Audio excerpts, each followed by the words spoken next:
이스라엘아 여호와를 바랄지어다. 여호와께서는 인자하심과 풍성한 속량이 있음이라.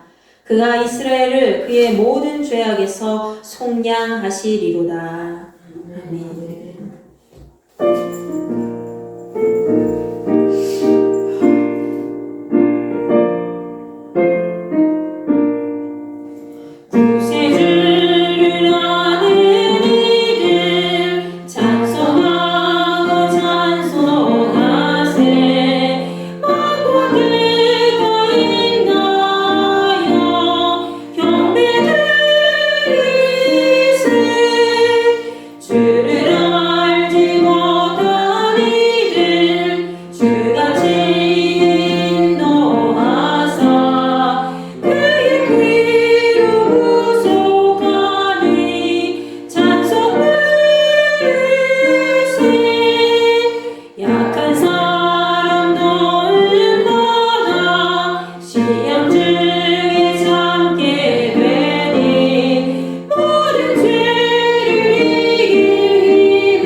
나는 전능하신 아버지 하나님 천지의 창조주를 믿습니다. 나는 그의 유일하신 아들 우리 주 예수 그리스도를 믿습니다.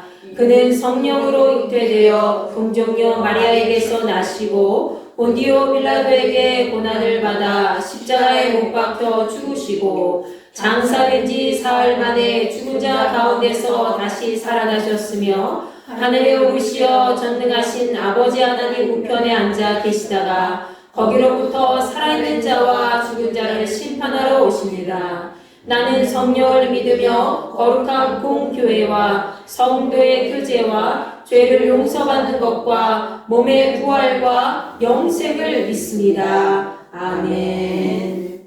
자, 오늘 우리에게 주신 하나님 말씀 같이 나누도록 하겠습니다. 욥기서 33장 13절부터 18절까지의 말씀과 37장 14절부터 24절까지의 말씀이지요. 구약전서 793쪽부터 799쪽까지의 말씀입니다. 여러분과 제가 한 목소리로 다 같이 읽도록 하겠습니다. 하나님께서 사람의 말에 대답하지 않으신다 하여 어찌 하나님과 논쟁하겠느냐. 하나님은 한 번 말씀하시고 다시 말씀하시되 사람은 관심이 없도다. 사람이 침상에서 졸며 깊이 잠들 때에나 꿈에나 밤에 환상을 볼 때에 그가 사람의 귀를 여시고 경고로서 두렵게 하시니 이는 사람에게 그의 행실을 버리게 하려 하심이며 사람의 교만을 막으려 하심이라. 그는 사람의 혼을 구덩이에 빠지지 않게 하시며 그 생명을 칼에 맞아 멸망하지 않게 하시느니라. 아멘. 자, 그 다음에 37장 14절부터 24절까지의 말씀입니다. 시작. 욥이여 이것을 듣고 가만히 서서 하나님의 오묘한 일을 깨달으라. 하나님이 이러한 것들에게 명령하셔서 그 구름의 번개로 번쩍거리게 하시는 것을 그대가 아느냐. 그대는 겹겹이 쌓인 구름과 완전한 지식의 경이로움을 아느냐. 땅이 고요할 때에 남풍으로 말미암아 그대의 의복이 따뜻한 까닭을 그대가 아느냐. 그대는 그를 도와 구름장들을 두들겨 넓게 만들어 녹여 부어 만든 거울같이 단단하게 할 수 있겠느냐. 우리가 그에게 할 말을 그대는 우리에게 가르치라. 우리는 아둔하여 알지 못하겠노라. 내가 말하고 싶은 것을 어찌 그에게 고할 수 있으랴. 삼켜지기를 바랄 자가 어디 있으랴. 그런즉 바람이 불어 하늘이 말끔하게 되었을 때 그 밝은 빛을 아무도 볼 수 없느니라. 북쪽에서는 황금 같은 빛이 나오고 하나님께는 두려운 위엄이 있느니라. 전능자를 우리가 찾을 수 없나니 그는 권능이 지극히 크사 정의나 무한한 공의를 굽히지 아니하심이니라. 그러므로 사람들은 그를 경외하고 그는 스스로 지혜롭다 하는 모든 자를 무시하시느니라. 아멘. 자, 오늘은 전능자 하나님 앞에 서라는 제목을 가지고 같이 말씀 나누고자 합니다. 여러분, 욥기서 막바지를 향해서 지금 달려가고 있지요. 자, 오늘은 욥기서 네 번째 시간입니다. 지난 시간에 우리는 욥기 32장 마지막 부분에서 뒤늦게 등장한 엘리후가 욥과 그의 친구들을 질타하면서 고난에 대한 진정한 깨달음에 대해서 얘기한 것을 우리가 알게 되었죠. 고난에 대한 진정한 깨달음은 사람이 하나님의 숨결과 함께할 때 비로소 얻을 수 있다는 것을 함께 나누었습니다. 결국 사람의 영은 홀로 설 수가 없는 것이고 또 온전히 하나님의 호흡과 함께할 때, 즉 하나님께서 주시는 지혜로 말미암아 인간은 그 앞에 닥친 모든 고난을 이길 수 있는 힘을 얻게 된다는 것을 우리에게 알려주지요. 자, 엘리후는 새로운 시각으로 지금 욥과 친구들의 입을 완전히 닫아버리게 했습니다. 자, 오늘 말씀에서는 엘리후의 이러한 새로운 시각과 논리가 더 정교하게 펼쳐지는 강연이 기록되어 있습니다. 인생의 고난을 바라보고 대처하는 엘리후의 시각은 우리에게 어떤 말씀을 전해주고 있는지 본문을 통해서 우리 살펴보고자 합니다. 자, 엘리후는 오늘 본문 욥기서 33장 말씀에서 고난은 하나님의 교육적인 어떤 징계라고 설명을 해주고 있습니다. 그는 하나님이 인간에게 침묵하시는 분이 아니라고 말씀하고 있어요. 자, 본문 말씀 욥기서 33장 13절 말씀에서 엘리후는 욥에게 하나님께서 사람의 말에 대답하지 않으신다고 해서 어찌 하나님과 논쟁하겠느냐 이렇게 얘기해요. 자, 이 말씀을 현대인의 성경으로 바꾸어서 옮기면 어째서 당신은 하나님께서 당신의 말에, 사람의 말에 대답하지 않으신다고 불평하실 수 있겠습니까? 라고 풀어서 말할 수가 있죠. 욥은 지금 실제적으로 계속해서 하나님이 나에게 침묵하신다고, 하나님께서 나를 계속 불의한 종으로 취급하신다고 그렇게 얘기하고 있지 않습니까? 지금까지 욥은 하나님을 욕하지는 않았지만 하나님께서 자신의 고난에 대해서 무심하다고만 생각하면서 자신의 삶을 고통스러워했지요. 그런 그에게 엘리후는 지금까지 하나님께서는 욥의 고통을 그냥 눈 감고 지켜만 보고 계신 분이 아니라는 것을 꼬집어서 얘기하고 있는 것이죠.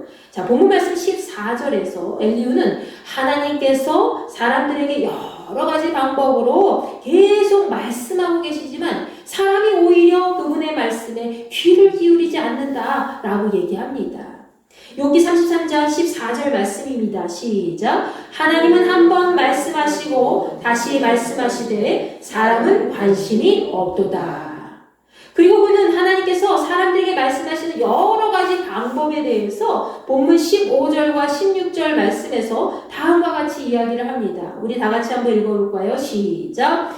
사람이 침상에서 졸며 깊이 잠들 때에나 꿈에나 밤에 환상을 볼 때에 그가 사람의 귀를 여시고 경고로써 두렵게 하시니, 즉 하나님께서는 사람이 밤에 깊이 잠들 때에도 꿈과 환상을 통해서 말씀해 주시고 사람의 귀를 열어서 그 말씀을 듣게 하시고 경고하셔서 그들을 놀라게 하신다는 것이지요. 자, 엘리후의 말과 같이 실제로 어떻습니까? 우리는 꿈을 통해서 또는 기도하면서 환상을 볼 때에 하나님께서 알려주시는 것들을 알 수 있지 않습니까? 여러분, 이런 부분은 그리스도인이나 비그리스도인 모두에게 해당되는 부분이지요. 우리가 때로는 이렇게 얘기할 때가 있어요. 아유, 간밤에 꿈이 좋지 않아. 뒤숭숭해서 마음이 좋지 않네. 라고 얘기할 때가 있잖아요. 그러면서 기분 나쁜 꿈을 꾸면은 뭔가 그런 일이 일어날까 싶어서 걱정이 돼서 우리 그리스도인들 같은 경우는 어떻습니까? 하나님 앞에 막 간절히 기도하잖아요. 하나님, 꿈이 좋지 않은데 좀 좋지 않은 일이 발생이 되지 않고 악한 영들로부터 우리 가족과 모든 사람들을 좀 지켜주세요. 라고 기도를 하지요. 일반인들은 아무 일도 일어나지 않기를 바라면서 하루를 보내기도 하지요. 때로는 깊은 기도의 경지에 오를 때에는 잠시 잠깐이라도 우리가 환상을 보게 될 때가 있어요. 앞날에 대해서 어떤 환상을 하나님이 잠깐 보여주시고 그 일에 대해서 준비하게 하시죠. 그것이 바로 하나님께서 우리에게 보여주신 어떤 자연 만물을 통해서 우리의 영적 그런 통로를 통해서 우리에게 보여주신 하나님의 그런 뜻이라는 겁니다. 그리고 그런 경고의 메시지가 있다면 미리 마음을 준비하게 하시거나 또 하나님 앞에 우리가 여쭤보고 그 뜻을 확인해서 희망을 품게 하기도 하시죠. 엘리후는 사람에게 나타난 그 모든 것이 바로 하나님께서 알려주시는 방법이라는 것이지요. 꼭 하나님의 음성을 들어야지만 알 수 있는 것이 아니라는 것을 지금 말씀하고 있습니다. 본문 말씀에는 나오지 않지만 때로는 우리가 예배 드릴 때에도 하나님 음성 들을 때가 있어요. 어떻게 듣습니까, 여러분? 설교 말씀을 할 때 전해주시는 그 말씀을 통해서 내가 깨닫게 해주시는 그런 마음이 뜨거워지는 체험이든가 아니면 가슴 깊이 이렇게 와닿는 그런 말씀이 있지 않습니까? 그것도 하나님께서 여러분에게 해주시는 말씀이고 때로는 우리가 성경 말씀을 읽을 때 그 하나님 말씀을 통해서 하나님의 뜻을 발견하기도 하지요. 하나님께서는 이렇게 여러 가지 방법들을, 다양한 방법들을 통해서 우리 인간들에게 표현을 하고 계시지만 우리가 영적으로 닫혀져 있거나 아니면 마음이 둔해져 있으면 하나님의 그 세미한 음성의 표현이나 그 방법들을 캐치하지 못한다는 거예요. 발견하지 못한다는 겁니다. 하나님께서는 이렇게 자연 만물의 다양한 방법들을 통해서 인간에게 자신의 뜻을 알게 하시고 때로는 고난을 통해서도 하나님의 뜻을 전하기도 하신다는 거예요. 자, 엘리후는 본문 말씀 욥기서 33장 17절 말씀에서 이렇게 여러 가지 방법들을 통해서 말씀하고 계시는 하나님께서 인간에게 고난을 허락하신 특별한 이유에 대해서 설명하고 있습니다. 우리 다 같이 한번 읽어볼까요? 시작! 이는 사람에게 그의 행실을 버리게 하려 하심이며 사람의 교만을 막으려 하심이라. 아멘. 자, 그 이유는 바로 사람을 잘못된 데서 돌이키시고 스스로 교만하지 않도록 하기 위해서 하나님께서 그렇게 말씀하시고 고난에 대해서 허락하신다는 거죠. 즉 엘리후는 인간에게 있어서 고난이라는 것은 하나님께서 우리를 죄에 빠지지 않도록 하시기 위해서 하나님의 어떤 교육적인 수단이라는 것을 지금 욥에게 설명하고 있습니다. 그러면서 그는 하나님이 인간에게 어떤 분인지 다시 한번 본문 18절 말씀을 통해서 이렇게 이야기를 하죠. 그는 사람의 혼을 구덩이에 빠지지 않게 하시며 그 생명을 칼에 맞아 멸망하지 않게 하시느니라. 엘리후는 마치 욥이 하나님에 대해서 잘못 인지하고 있음을 염두에 두고 이야기하는 것 같습니다. 그의 설명에 따르면 하나님께서는 사람이 멸망하도록 그냥 내버려 두지 않으시고 그 생명을 죽음에서 구해내시는 분이라는 거죠. 믿으십니까? 즉 엘리후는 하나님께서는 결코 욥의 고난에 대해서 침묵하시는 분이 아니라는 거를 얘기하고 있죠. 그리고 욥이 멸망 가운데 있도록 절대로 그냥 내버려 두지 않으시고 반드시 그를 죽음 가운데서 건져내셔서 생명으로 인도해 주실 분이라는 것을 확신시켜 주고 있습니다. 이 말씀과 같이 우리 하나님은 우리의 모든 고통을 아시고 우리를 사망에서 다시 살 수 있도록 인도해 주시는 분이라는 것을 여러분 마음속 깊이 새기시기 바랍니다. 그렇기 때문에 여러분을 위해서 누구를 주셨어요? 예수 그리스도를 보내주셨잖아요. 그 예수께서 우리를 사망 가운데서 생명으로 옮겨주셨지 않습니까? 하나님은 그런 분이라는 거예요. 엘리후는 욥에게 할 말이 있다면 하라고 이야기를 하면서 욥의 의로운 점을 인정해주고 싶다는 마음을 표현하고 있습니다. 그러나 만약 욥이 지금까지 자신의 말에 대꾸를 할 수 없다면, 할 말이 없다면 조용히 그냥 들으십시오 라고 얘기하는 거예요. 그는 욥에게 지혜를 가르치겠다고 전하면서 욥기서 34장의 강론을 시작합니다. 자, 엘리후는 먼저 욥기 34장 5절과 6절 말씀에서 욥이 이야기한 것에 대하여 이렇게 언급하지요.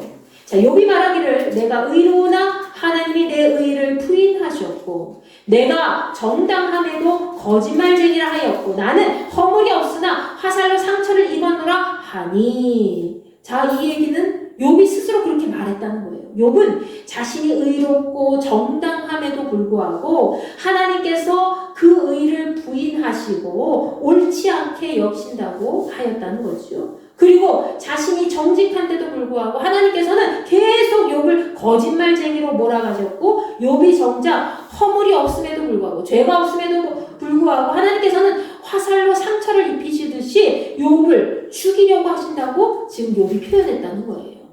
여러분, 엘리후는 욥이 스스로 의롭다고 생각하고 있으나 하나님께서 욥을 괴롭히신다고 주장한다는 사실을 계속해서 강하게 비판합니다.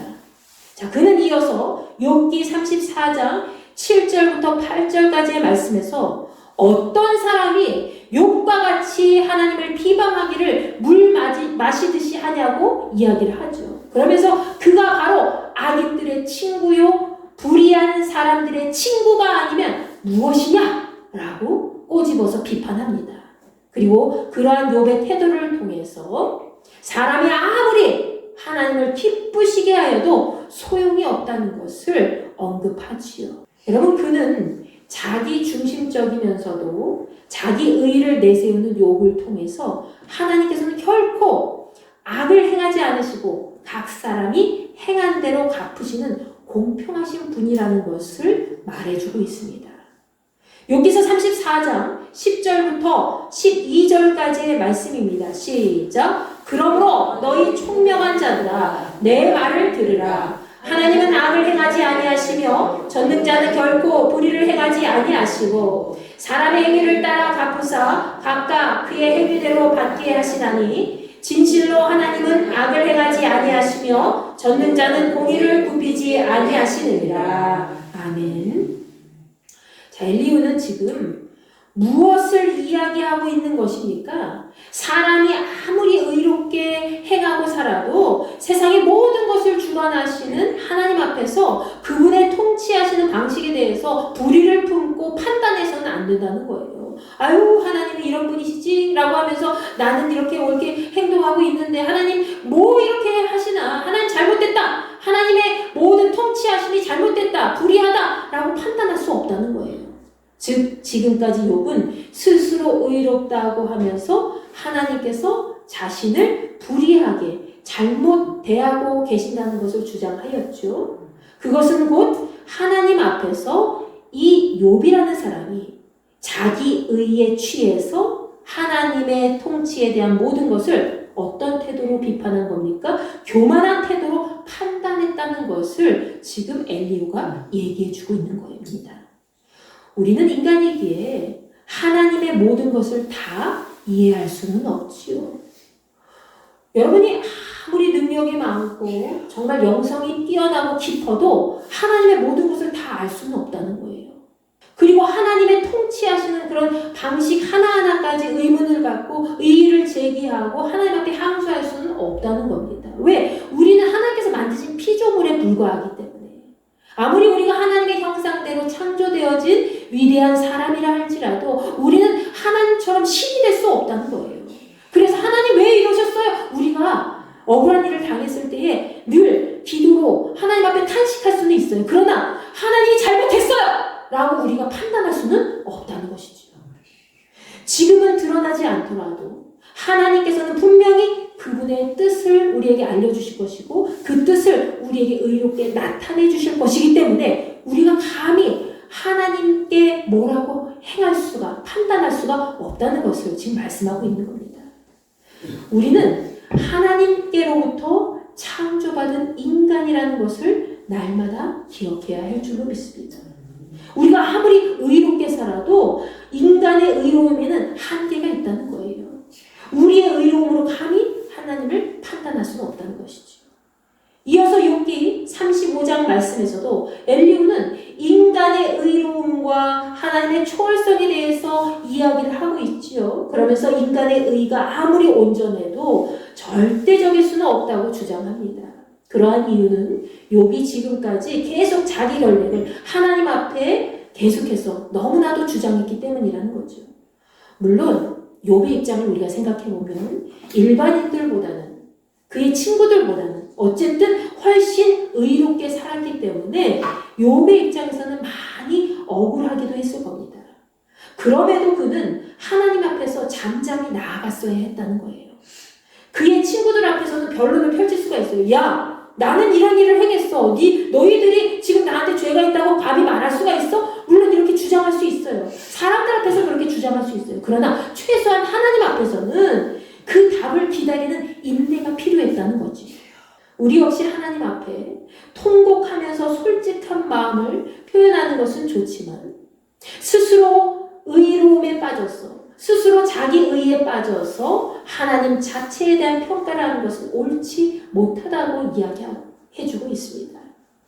자, 엘리후는 지금 욥에게 그 이야기를 하는 것이죠. 그는 욥이 교만하기 때문에 하나님께서 당장 응답하지 않는 것이라는 것을 깨닫게 해주지요. 그는 욥기서 35장 7절과 8절 말씀에서 욥에게 이렇게 이야기합니다. 다 함께 읽어볼까요? 시작. 그대가 의로운들 하나님께 무엇을 드리겠으며 그가 그대의 손에서 무엇을 받으시겠느냐. 그대의 악은 그대와 같은 사람에게나 있는 것이요 그대의 공의는 어떤 인생에게도 있느니라. 아멘. 엘리후는 욥에게 당신이 아무리 의롭다 하더라도 그 사실이 하나님께 무슨 소용이 있겠습니까? 무슨 유익이 되겠습니까? 라고 얘기하는 거예요.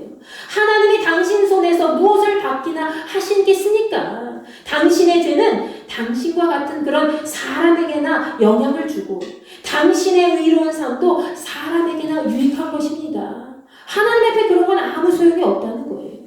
즉 엘리후는 사람의 의와 악이 하나님 앞에서는 어떤 영향도 미치지 못한다고 오히려 그들의 삶 속에서 영향을 미칠 뿐이라고 얘기하지요. 그리고 그는 욥기서 36장 말씀에서 고난의 유익과 하나님의 위대하심에 대해서 피력하고 있습니다. 자, 엘리후는 욥기서 36장 5절 6절 말씀에서 하나님께서는 아무도 멸하지 않으시고 고난받는 자에게 오히려 공의를 베푸신다라고 하였죠.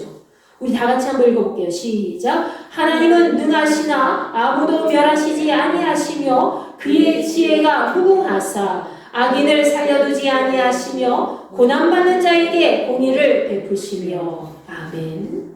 엘리후는 고난의 긍정적인 측면을 아주 심도 있게 언급하고 있습니다.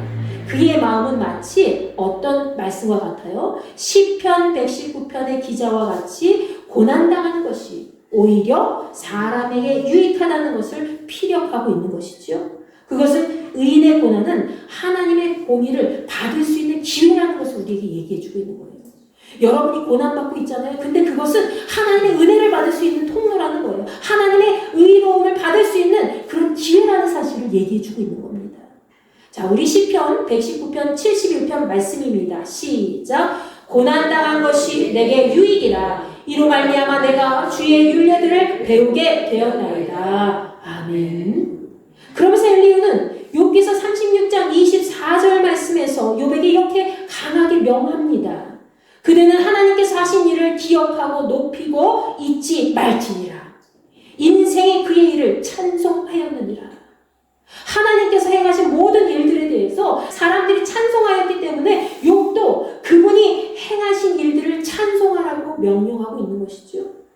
믿음의 모든 사람들이 왜 하나님을 높이 찬송합니까? 그것은 하나님의 놀라운 일들을 직접 보지는 못했지만 하나님의 말씀을 통해서 믿고 또 그들 스스로의 삶 속에서 살아 움직이는 하나님의 말씀의 능력을 체험했기 때문이죠. 여러분도 날마다 이러한 하나님의 말씀의 능력을 체험하시기 바랍니다. 하나님께서는 여러분이 그러한 삶을 통해서 하나님을 더 깊이 알고 하나님의 뜻을 알고 하나님 뜻 가운데서 모든 고난을 이겨나가시길 원하고 계신다는 겁니다. 여러분도 날마다 여러분의 삶을 책임지시고 인도해 주시는 그 하나님을 찬양하시기를 바랍니다. 아멘. 엘리후는 욥기서 36장 26절 말씀에서 하나님은 높으시니 우리가 그를 알 수 없고 그의 횟수를 헤아릴 수 없다라고 얘기하죠. 하나님께서 너무 위대하셔서 우리가 다 알기 어렵기 때문에 인간들이 감히 그 연수를 헤아릴 수 없다는 거예요. 알 수 없다는 것을 얘기해 줍니다. 그리고 엘리후는 오늘 본문 37장 말씀을 통해서도 긴 강론의 결론을 맺고 있습니다. 그는 천둥과 번개와 눈과 바람 같은 대자연의 어떤 신비를 나열하면서 이러한 자연현상조차도 우리 인간들이 다 알 수 없고 이해할 수 없는데 감히 어떻게 우리는 인간의 힘으로 우주의 만물을 창조하신 하나님의 계획을 감히 알 수 있겠냐? 라고 얘기하죠. 본 말씀 욥기서 37장 14절 말씀에서 엘리후는 욥에게 자신이 언급한 자연현상에 대해서 가만히 듣고 서서 하나님께서 행하신 놀라운 일들, 오묘한 일들을 한번 깊이 생각해보고 깨달으라고 얘기해 줍니다. 그러면서 그는 본문 15절과 16절 말씀에서 하나님께서 어떻게 구름을 만드시는지, 또 번개를 어떻게 번쩍이게 하시는지, 남풍이 불어서 땅이 조용할 때 왜 그런지 그 이유를 아냐고 욥에게 질문합니다. 우리 욥기서 37장 15절부터 18절까지의 말씀 한번 읽어보겠습니다. 시작. 하나님이 이런 것들에게 명령하셔서 그 구름의 번개로 번쩍거리게 하시는 것을 그대가 아느냐? 그대는 겹겹이 쌓인 구름과 완전한 지식의 경이로움을 아느냐? 땅이 고요할 때에 남풍으로 말미암아 그대의 의복이 따뜻한 까닭을 그대가 아느냐? 그대는 그를 도와 구름장들을 두들겨 넓게 만들어 녹여 부어 만든 거울같이 단단하게 할 수 있겠느냐? 아멘. 그리고 엘리후는 욥에게 본문 19절 말씀에서 하나님께 드릴 말씀을 가르쳐달라고 이야기하죠. 그는 인간인 그들의 마음이 너무나도 어두워서 무슨 말을 어떻게 해야 될지 모른다고 겸손한 태도로 일관합니다. 자, 그는 스스로 말하고 싶은 것을 어떻게 감히 하나님께 말할 수 있겠느냐라고 반문하면서 어떻게 하나님이 자신을 삼키시기를 바라겠냐라고 얘기하는 거예요. 하나님이 어떻게 우리를 그냥 죽이고자 하시겠느냐라고 얘기하는 거죠. 엘리후는 이어서 그렇기 때문에 사람은 바람이 하늘의 구름을 말끔하게 씻어내면 그들은 광채 때문에 태양을 제대로 볼 수가 없다라고 설명합니다. 또 마찬가지로 하나님이 금빛 찬란한 그런 광채로 북쪽에서 딱 하나님이 갑자기 나타나신다면 그들은 그분의 두려운 그런 위험 때문에 감히 그를 바라볼 수조차 없다고 얘기하고 있죠. 여러분 지금 이 상태에서 갑자기 하나님이 그냥 성광석과 같이 탁 나타난다고 생각해 보세요. 여러분 그냥 하나님이시구나 안녕하세요 이렇게 할 수 있어요? 없죠. 여러분이 감히 그 위험한 그런 두려움 속에서 그냥 모세와 같이 그냥 쳐다볼 수도 없고 그냥 눈이 부셔서 그냥 엎드려서 아버지 하나님 말씀하옵소서 두려움 벌벌 떨 수밖에 없다는 거예요. 그리고 그는 마지막으로 본문 23절 말씀에서 우리 인간들은 전능하신 하나님을 측량할 수 없다고 주장합니다. 지금 엘리후는 계속해서 하나님의 전능하심 앞에 무기력하고 연약한 인간의 모습을 빗대어서 이야기하고 있는 것이지요. 결국 전능하신 하나님은 지극히 높으신 분이고 우리 인간들이 감히 알 수 없는 분이기 때문에 하나님 앞에 겸손하게 기다리라고 지금 욥에게 설명해 주고 있지요. 자, 욥기 37장 23절부터 24절까지의 말씀입니다. 시작. 전능자를 우리가 찾을 수 없나니 그는 권능이 지극히 크사 정의나 무한한 공의를 굽히지 아니하심이니라. 그러므로 사람들은 그를 경외하고 그는 스스로 지혜롭다 하는 모든 자를 무시하시느니라. 아멘. 자, 엘리후는 하나님께서는 권능이 끝이 없으시고 공의가 꺾지 않으시는 분인데 어떻게 그런 분이 사람을 괴롭힐 수 있겠냐고 지금 23절 말씀에서 이야기하였죠. 여기서 하나님에 대한 그의 절대적인 신관이 드러나고 있습니다. 그렇기 때문에 그는 모든 사람들이 하나님을 경외할 수밖에 없다고 합니다. 그럼에도 스스로 지혜롭다고 여기는 자에 대해서는 하나님이 어떻게 하신다고요? 무시하신다고 얘기하죠. 스스로 자신을 높이고 난 의롭게 행했어. 난 옳아. 지금까지 옳은 신앙생활을 했어. 라고 하는 사람에게는 하나님 그냥 무시하신다는 거예요. 지금 그는 욥에 대해서 책망하고 있는 것이죠. 욥이 스스로 의롭다고 판단하기 전에 먼저 하나님 앞에 온전히 서기를 바라는 그 마음이 컸을 겁니다. 그럼에도 여전히 이 엘리후의 논리적인 설명은 어떠한 신학적인 정답만 백과사전처럼 계속 늘어놓고 있는 것 같은 그런 한계가 있다는 것을 우리는 알 수 있지요.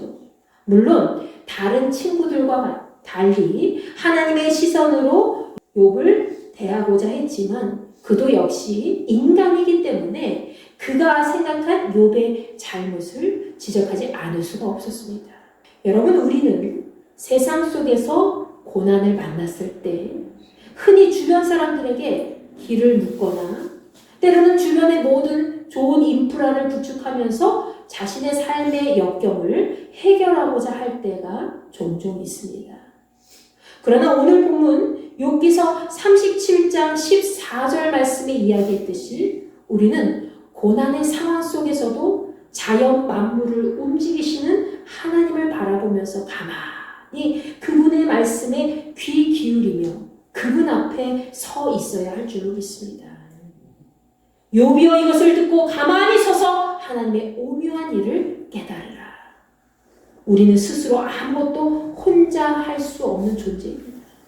여러분, 자수성가한 사람들이 있다고 하지요? 우리나라에도 굉장히 많이 있어요. 스스로 많은 것들을 노력해서 성취한 사람들을 우리는 저 사람 자수성가했어. 훌륭한 사람이야. 이렇게 얘기하잖아요. 근데 100% 완벽하게 본인 혼자 이뤄낸 사람은 없습니다. 자수성가하는 사람이 있다 하더라도 혼자 일어날 수는 없다는 것이죠.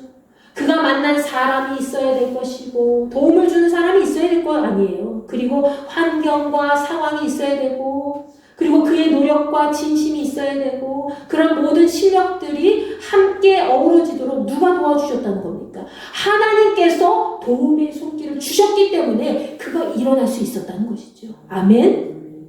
오늘날 여러분 앞에 놓여있는 그런 현실 앞에서 왜 하나님께서는 나에게 가만히 계시지?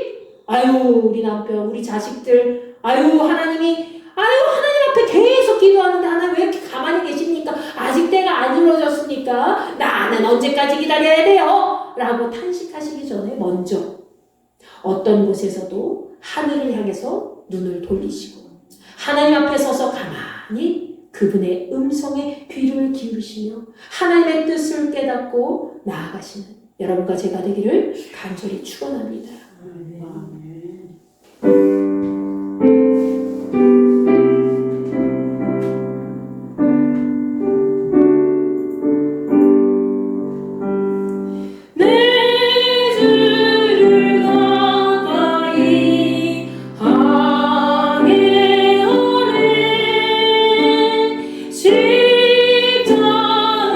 십자가진 것에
기쁨을 허락하시고 하나님을 향하여 눈을 돌려서 세상을 온전히 다스리고 고난 가운데서도 그 모든 역경을 이겨내고 하나님 나라를 이 땅 가운데 완수할 수 있도록 허락하신 그 하나님의 계획, 그 하나님의 뜻을 우리가 마음속 깊이 깨달을 수 있도록 인도하여 주시옵소서.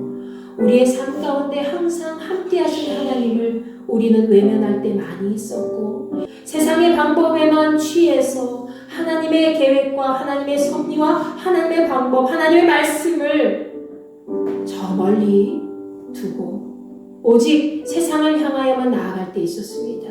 아버지 저희들을 용서하시고 아버지 하나님의 귀한 섭리 가운데 우리가 하나님을 향하여 눈을 돌리고 하나님 앞에 바로 서서 하나님의 말씀에 온전히 귀를 기울이고 그 말씀에 깨달을 수 있는 귀하고 복된 존재가 될 수 있도록 우리를 사용하여 주시옵소서. 여러분 이 시간 이 마음을 품고 주여 한번 외치고 기도합니다. 주여 아버지 하나님 감사합니다. 저희들 이 시간 함께 모였습니다. 성령의 능력으로 모인 우리에게 하나님 임재하여 주시어서 하나님은 우리를 외면하시는 분이 아니고 우리를 조용한 가운데서도 바라보시고 지켜보시고 통치하시고 가장 귀한 길로 인도하시는 분이라는 것을 날마다 깨닫고 나아가시고 우리 모두가 될 수 있도록 도와주시옵소서. 이제는 우리 주 예수 그리스도의 은혜와 하나님의 무한하신 사랑과 성령님의 감화감동 역사 내주 교통 위로하시니 날마다 하나님 앞에 서서 조용히 그 음성에 귀를 기울이며 아버지 하나님의 뜻을 온전히 깨닫고 그 뜻대로 살고자 하는 귀하고 복된 그리스도인들 모두에게 우리 인돌교회 모두에게